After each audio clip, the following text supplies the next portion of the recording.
प्रशिक्षणार्थींना दरमहा 6 ते 10 हजार रुपये भत्ता देण्याचं आश्वासन प्रत्यक्षात हवेतच विरलंय. रायगड जिल्ह्यातील तब्बल 689 प्रशिक्षणार्थींना सलग 2 महिन्यांचा भत्ता अजूनही मिळालेला नाहीये.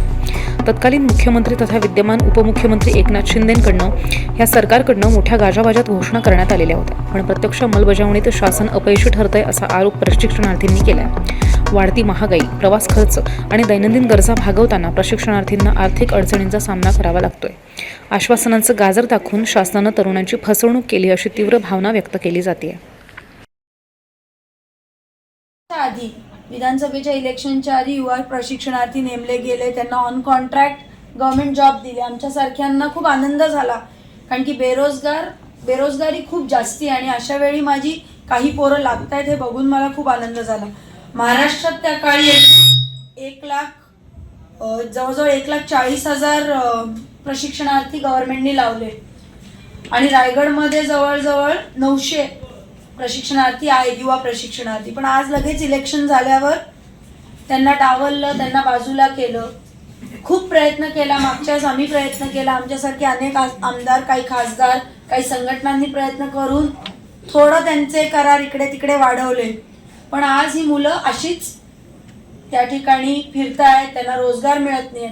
आणि एकीकडे आपण बघतो की अनेक सरकारी ज्या जागा आहेत त्या वेकंट आहेत, कामं पूर्ण होत नाहीत, कारण की ती लोक म्हणतात मॅनपॉवर नाही आहे. पण मग अशा वेळी या मुलांनाच तुम्ही त्याच्यात सामावून का घेत नाही, ही आमची प्रमुख मागणी आहे.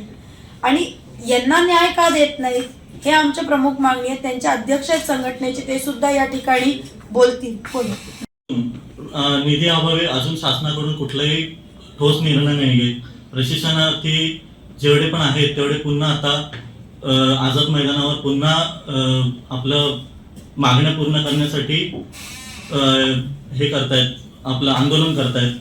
नवीन स्वरोजगार योजना यामध्ये शासकीय आस्थापनेमध्ये प्रशिक्षणार्थ्यांना कोणताही उपयोग होणार नाही हे माहीत असून सुद्धा शासन ITI मध्ये प्राधान्य देत आहे प्रशिक्षणार्थ्यांना. त्याचा कुठलाही उपयोग प्रशिक्षणार्थ्यांना होणार नाही हे त्यांना माहिती सुद्धा आहे. शासकीय आस्थापनेमध्ये जवळपास 30,000 ते 34,000 प्रशिक्षणार्थी कार्यरत होते.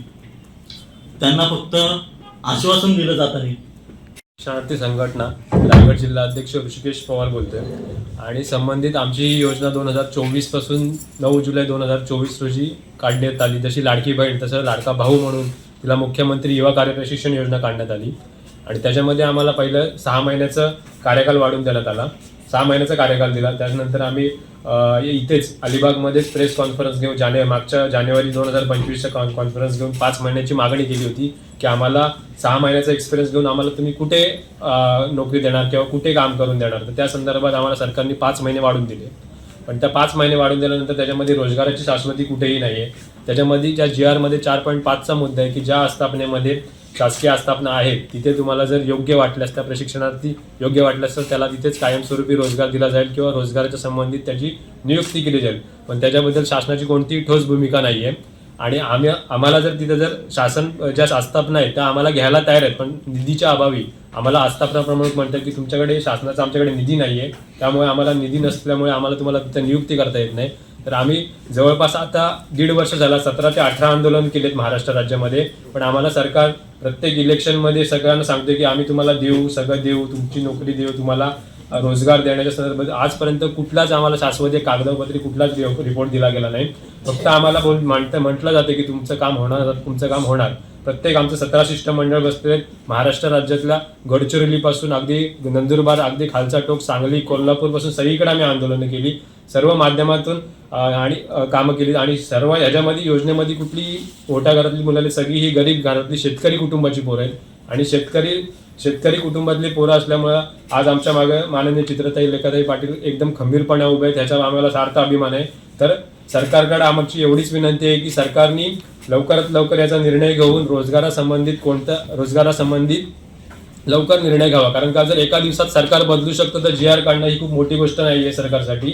तर सरकारने याबद्दल रोजगारांच्या युवकांसाठी ठोस भूमिका घ्यावी व मुख्यमंत्री युवा कार्य प्रशिक्षणावरतीने संपूर्ण राज्याच्या सचिव पदार्थ राज्याच्या सचिव म्हणून रायगड जिल्ह्याचा अध्यक्ष म्हणून मी सर्व पत्रकार बांधवांना विनंती करतो की सर्वांनी ह्या आमच्या मुद्द्याचा व 4.5 नुसार आम्हाला रोजगार उपलब्ध करून द्यावा ही मी सर्वांना नम्र विनंती करतो.